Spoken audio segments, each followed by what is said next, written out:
Al que tiene, se le dará más, y tendrá en abundancia, pero al que no tiene, aún lo que tiene le será quitado. Eso dijo Jesús. Mateo capítulo 25, versículo 29. Y suena como la frase más injusta que alguien podría pronunciar. Suena como si Dios favoreciera a los ricos y castigara a los pobres. Durante siglos, esta frase ha sido usada exactamente así, para justificar la acumulación, para excusar la desigualdad, para decir que Dios premia al que más produce. Pero eso no es lo que Jesús dijo, ni remotamente. Y la prueba está escondida en una palabra que tú usas todos los días sin saber que fue Jesús quien le cambió el significado para siempre. La palabra talento. Hoy decimos talento para la música, talento para los negocios, talento para el fútbol. Pero esa palabra no existía con ese significado hasta que Jesús contó esta historia. El término griego talanton era una unidad de peso, nada más. Pesaba entre 30 y 40 kilos. Cuando se aplicaba al dinero, un talento equivalía a 6,000 denarios. Y un denario era lo que un trabajador común ganaba en un día entero de trabajo. Eso significa que un solo talento representaba 20 años de salario. 20 años. Para que dimensiones lo que eso significa en la vida real. Si un trabajador del siglo I ganaba un denario por día y trabajaba 6 días a la semana, necesitaba trabajar 6,000 días para ganar un talento, sin gastar absolutamente nada, sin comer, sin vestirse, sin pagar impuestos, 6,000 días de trabajo bruto. El primer siervo recibió 5 talentos, eso es 30,000 días de trabajo, 100 años de salario, una fortuna que la mayoría de las personas de esa época nunca verían en toda su vida, ni en la de sus hijos. Y Jesús usó esa cifra absurda a propósito. Para entender por qué, hay que abrir 3 capas que casi nadie abre juntas. La primera capa es la que más se predica. La parábola de los talentos en Mateo 25, versículos 14 al 30. Un hombre que se va de viaje llama a 3 siervos. Al primero le da 5 talentos, al segundo 2, al tercero 1, a cada uno según su capacidad. Mateo 25, versículo 15. Fíjate en un detalle que pasa desapercibido. El texto dice según su capacidad, no dice según su mérito, no dice según su obediencia, dice según su capacidad. El amo ya conocía a cada uno. Ya sabía lo que cada uno podía manejar. Nadie recibió más de lo que podía cargar, y nadie recibió menos de lo que necesitaba para demostrar quién era. El primero invirtió los 5 talentos y ganó otros 5, 100 años de salario convertidos en 200. El segundo hizo lo mismo proporcionalmente. 2 se convirtieron en 4, 40 años de salario. Y entonces llega el tercer siervo, y lo que hizo parece razonable a primera vista. Cavó un hoyo en la tierra y escondió el talento. Lo protegió, lo guardó. 20 años de salario enterrados bajo la superficie, intactos, completos, ni un denario más, ni un denario menos. Y lo curioso es que en aquella época, enterrar tesoros era una práctica común. Mateo 13, versículo 44, describe a un hombre que encontró un tesoro escondido en un campo. Los bancos no existían como los conocemos hoy. Las casas no tenían cajas fuertes. La tierra era la caja fuerte del pobre. Así que lo que hizo el tercer siervo no era extraño. Era lo que haría cualquier persona prudente que quisiera proteger algo valioso. Y ahí está la trampa. Porque desde la perspectiva humana, enterrar el talento era la opción segura, la opción responsable, la opción que cualquier asesor financiero conservador habría recomendado. Pero desde la perspectiva del amo, era la peor decisión posible. Cuando el amo regresó, los 2 primeros escucharon exactamente las mismas palabras. Bien, buen siervo y fiel, sobre poco has sido fiel, sobre mucho te pondré. Entra en el gozo de tu Señor. Mateo 25, versículos 21 y 23. El que ganó 5 y el que ganó 2 recibieron la misma frase, el mismo elogio, la misma recompensa. Porque el amo no estaba midiendo la cantidad, estaba midiendo la fidelidad. Pero el tercero cambió todo. Y aquí necesitas escuchar sus propias palabras, porque revelan algo que va mucho más profundo que la pereza. Mateo 25, versículo 24. Señor, te conocía que eres hombre duro, que ciegas donde no sembraste y recoges donde no esparciste. Por eso tuve miedo, y fui y escondí tu talento en la tierra. Aquí tienes lo que es tuyo. ¿Escuchaste lo que hizo? No dijo simplemente fui perezoso, dijo te conozco, dijo eres duro, dijo ciegas donde no sembraste.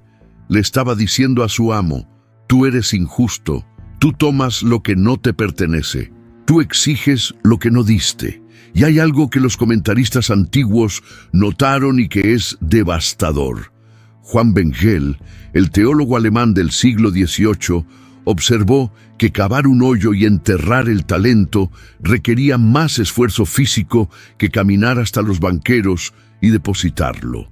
El tercer siervo trabajó más para no hacer nada que lo que habría trabajado para hacer algo. Si esto te está sacudiendo un poco por dentro, quédate, porque lo que viene cambia la lectura de toda la parábola. Ahora, la segunda capa. La mayoría de las personas piensan que la frase al que tiene se le dará más aparece solamente aquí, en la parábola de los talentos. No es así. Jesús dijo esta misma frase en otro contexto completamente diferente. Y ese otro contexto es el que revela de qué estaba hablando realmente. Mateo capítulo 13, versículo 12. La misma frase, palabra por palabra. Pero el contexto no tiene nada que ver con dinero. No tiene nada que ver con inversión. No tiene nada que ver con productividad. Los discípulos acababan de preguntarle a Jesús por qué hablaba al pueblo en parábolas.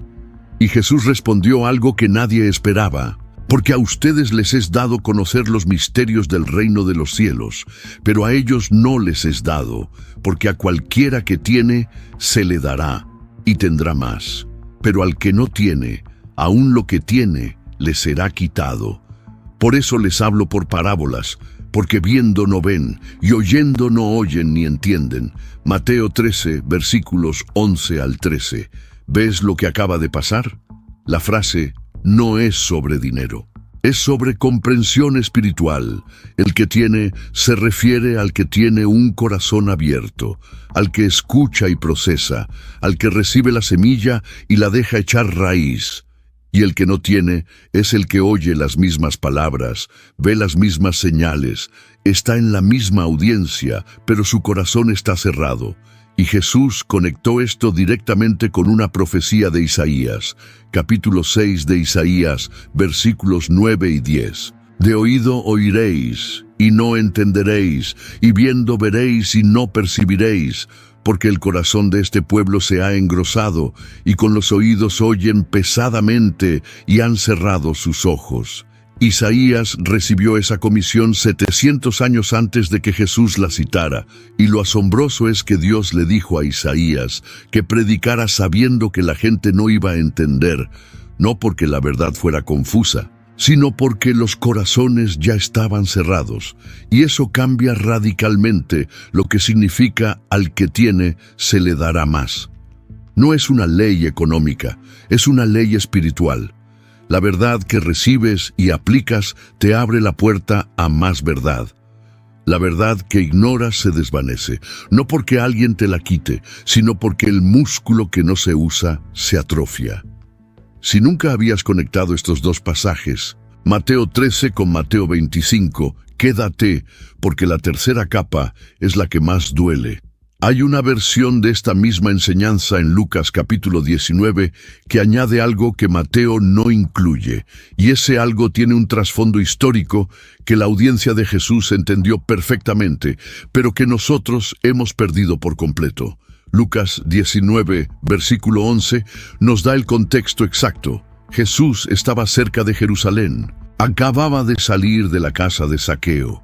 el jefe de los recaudadores de impuestos, que se había arrepentido y había prometido devolver 4 veces lo que había robado. La multitud había visto eso y había sacado una conclusión. Si un recaudador de impuestos se convierte, si la salvación llega hasta la casa de un traidor como Zaqueo, entonces el reino de Dios está a punto de manifestarse. Ahora mismo, en Jerusalén, esta semana, y Jesús contó esta parábola precisamente para frenar esa expectativa. Lucas 19, versículo 12. Un hombre noble se fue a un país lejano para recibir un reino y volver. Para nosotros eso suena como un cuento. Para la gente que estaba escuchando a Jesús ese día en Jericó, eso sonaba como una noticia. Porque exactamente 30 años antes, un hombre real había hecho exactamente eso. Herodes el Grande murió en el año 4 antes de Cristo. Cuando murió, dividió su reino entre sus hijos. Arquelao recibió Judea, Samaria e Idumea. Pero para ser confirmado como rey, tenía que viajar a Roma y recibir la aprobación del emperador Augusto. Y eso es precisamente lo que hizo. Arquelao viajó a Roma a recibir un reino. Pero sus ciudadanos lo odiaban. Lucas 19, versículo 14. Sus ciudadanos le aborrecían y enviaron tras él una embajada diciendo: no queremos que éste reine sobre nosotros, y eso tampoco es ficción.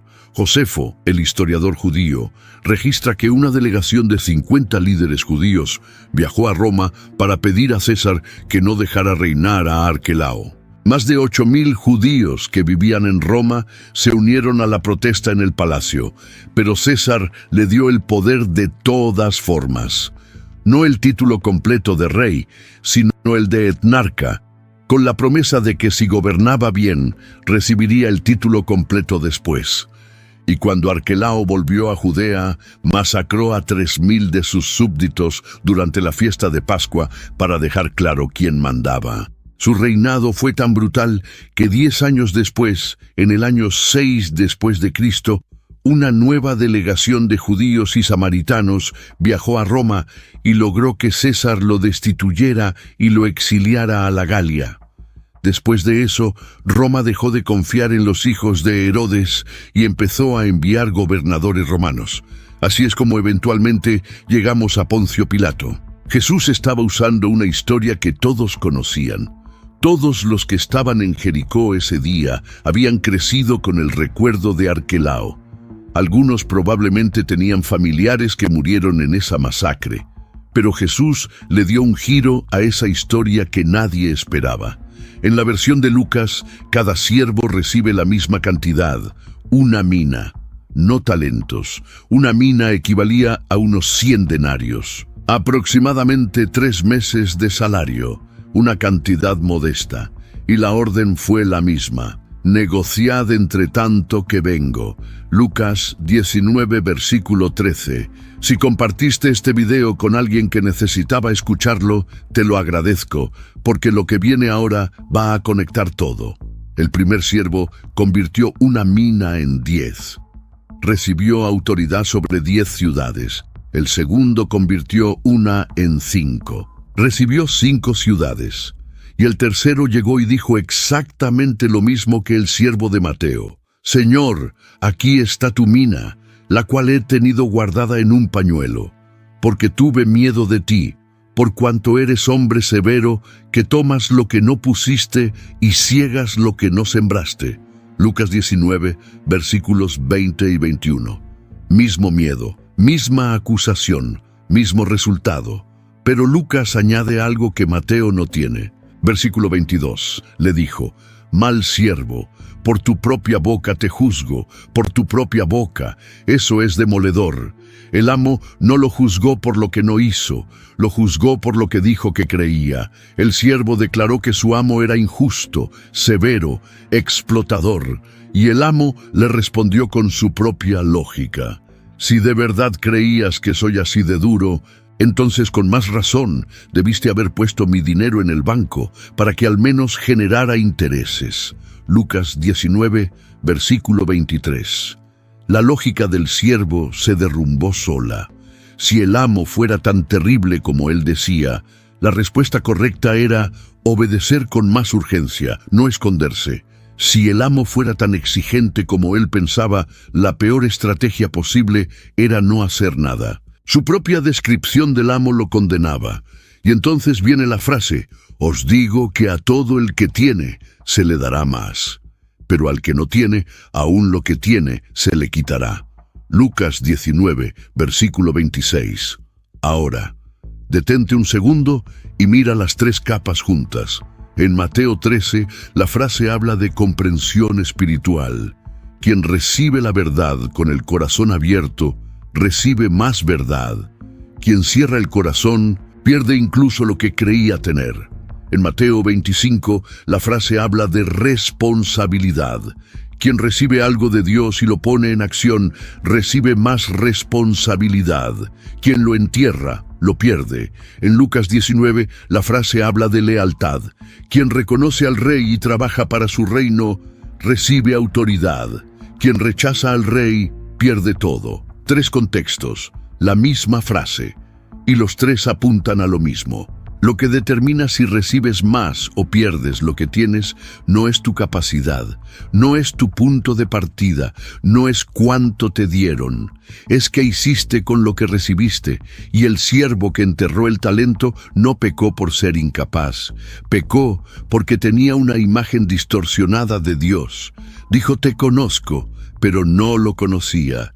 Lo que conocía era su propio miedo, y convirtió ese miedo en teología. Decidió que Dios era cruel, exigente, injusto, y desde esa imagen distorsionada, la única respuesta lógica era no hacer nada, protegerse, enterrar, esconderse. Si eso te tocó algo por dentro, no te lo guardes. Dale like a este video y suscríbete al canal, porque lo que queda es lo más fuerte de todo. Piensa en algo cotidiano. Una persona recibe una oportunidad de servir en su iglesia, enseñar a los niños, liderar un grupo pequeño, algo modesto como una mina, 3 meses de salario espiritual, y dice: no, es que yo no estoy preparado, no tengo suficiente conocimiento bíblico. Y si me preguntan algo que no sé responder, así que rechaza la oportunidad, la entierra, la guarda en un pañuelo de inseguridad. Un año después, sigue exactamente en el mismo lugar. No creció, no aprendió nada nuevo, porque la única forma de aprender a enseñar es enseñando. La única forma de aprender a liderar es liderando. La única forma de que la mina se multiplique es poniéndola a trabajar. Ahora piensa en otra persona que recibe la misma invitación y dice: sí, aunque me tiemblan las manos. Empieza, se equivoca, estudia más, mejora. Al cabo de un año, entiende cosas de la Biblia que nunca habría entendido solo leyendo en su casa, porque tuvo que responder preguntas reales de personas reales, y esas preguntas lo obligaron a profundizar. Una mina se convirtió en 5, no por talento natural, por fidelidad en lo pequeño, y esto no fue algo exclusivo del Nuevo Testamento. Proverbios capítulo 9, versículo 9 ya lo había dicho de otra manera, siglos antes. Da al sabio, y será más sabio. Enseña al justo, y aumentará su saber. La misma dinámica espiritual.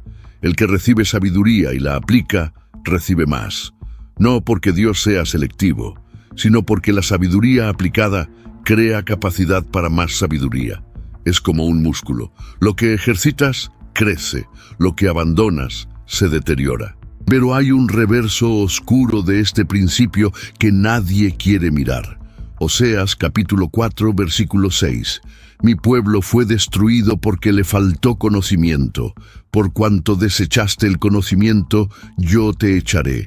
Ya que olvidaste la ley de tu Dios, también yo me olvidaré de tus hijos. Israel recibió la Torá, recibió los profetas, recibió la ley, recibió las promesas, recibió más que cualquier otra nación en la historia antigua. Pero cuando enterró ese conocimiento, cuando lo guardó en un pañuelo religioso de rituales vacíos y obediencia superficial, empezó a perder lo que tenía.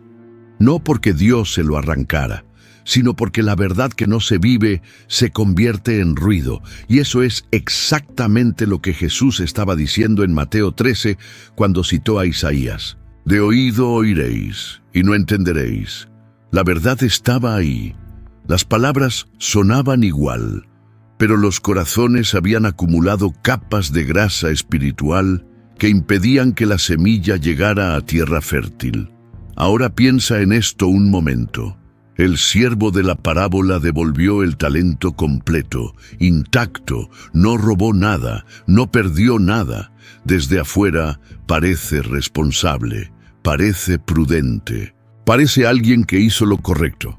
Pero el amo no le dijo prudente ni responsable, le dijo malo y negligente. Mateo 25, versículo 26. Y la palabra griega que se traduce como negligente es okneros, que literalmente significa perezoso por miedo. No es la pereza de quien no quiere trabajar, es la parálisis de quien no se atreve a actuar porque tiene miedo de fallar. Y eso conecta todo el rompecabezas. El que tiene es el que recibe lo que Dios le da y dice voy a hacer algo con esto, aunque me equivoque, aunque pierda, aunque el resultado no sea perfecto. Y el que no tiene es el que recibe exactamente lo mismo, pero dice no me atrevo, porque si fallo, Dios me va a castigar. El primero ve a un Dios generoso que da según la capacidad de cada uno y celebra la fidelidad. El segundo ve a un Dios severo que exige resultados imposibles y castiga el error. Y desde esas dos imágenes opuestas de Dios, las decisiones son completamente distintas. Uno invierte, el otro entierra. Y Marcos capítulo 4, versículo 25, añade una palabra que ni Mateo ni Lucas usan. Porque al que tiene, se le dará, y al que no tiene, aún lo que tiene, se le quitará. Marcos coloca esta frase inmediatamente después de decir, mirad lo que oís, con la medida que medís, os será medido, y aún se os añadirá a vosotros los que oís. Versículo 24. La medida. Esa es la clave. No es cuánto tienes, es con cuánta atención recibes lo que se te da, con cuánta seriedad escuchas, con cuánta intención aplicas lo que oyes. Esa medida determina lo que recibes después. Y la frase al que tiene se le dará más no es un decreto arbitrario, es una consecuencia natural, porque el que actúa desde la confianza genera más oportunidades de recibir, y el que se paraliza desde el miedo se queda exactamente donde está hasta que pierde incluso la posición que tenía. Hay algo más. El amo le dijo al tercer siervo, quitadle el talento y dadlo al que tiene 10. Mateo 25, versículo 28. Y algunos de los que estaban ahí dijeron, Señor, ya tiene 10. Y la respuesta fue la frase, al que tiene, se le dará más. ¿Por qué darle más al que ya tiene 10? Porque el que demostró fidelidad con 5, demostró que tiene la capacidad de manejar 11. Y el que no hizo nada con 1, demostró que no tiene la capacidad de manejar ni siquiera eso. No es favoritismo, es confianza comprobada. Y aquí está lo que necesitas ver antes de que termine este video. En Mateo 25, versículo 21, el amo le dice al primer siervo, sobre poco has sido fiel. Sobre poco. 5 talentos eran 100 años de salario, y el amo lo llama poco. Eso significa que lo que Dios tiene reservado para los que son fieles es tan incomprensiblemente grande que 100 años de salario le parecen una cantidad insignificante en comparación. Y en Lucas 19, la recompensa no fue dinero, fue autoridad sobre ciudades. El siervo empezó manejando 3 meses de salario y terminó gobernando 10 ciudades. La desproporción es absurda. Y es deliberada, porque Jesús estaba diciendo que la fidelidad en lo pequeño no produce una recompensa proporcional, produce una recompensa desproporcionada, exponencial, más allá de lo que la mente puede calcular. Pero al que enterró la mina, le quitaron incluso esa mina, y al que enterró el talento, lo echaron fuera. a las tinieblas de afuera. Mateo 25, versículo 30. No porque Dios sea cruel, sino porque el siervo ya había decidido que Dios era cruel, y Dios simplemente le concedió vivir en el universo que él mismo había construido. Un universo donde el amo es injusto, donde el riesgo no vale la pena, donde lo mejor es esconderse. Ese universo no tiene luz, no tiene gozo, no tiene abundancia, y el siervo que lo eligió terminó habitándolo. La primera vez que Jesús dijo esta frase, estaba explicando por qué hablaba en parábolas. La verdad estaba disponible para todos, pero solo los que tenían corazón abierto la recibían, y cada verdad recibida abría espacio para la siguiente. La última vez que Jesús dijo esta frase, estaba caminando hacia Jerusalén, hacia la cruz, hacia el momento en que iba a entregar el talento más grande de la historia, su propia vida, sin garantía de que alguien lo recibiría, sin garantía de retorno, sin enterrarlo en la seguridad del cielo. Y la pregunta que dejó flotando en el aire no era para los siervos de la parábola, era para todos los que estaban escuchando. Y sigue siendo para todos los que están escuchando ahora. ¿Qué estás haciendo con lo que recibiste? Hay un video en pantalla ahora mismo que conecta directamente con lo que acabamos de descubrir. Lo que sigue va a desafiar todo lo que creías saber sobre cómo Dios recompensa. Haz clic.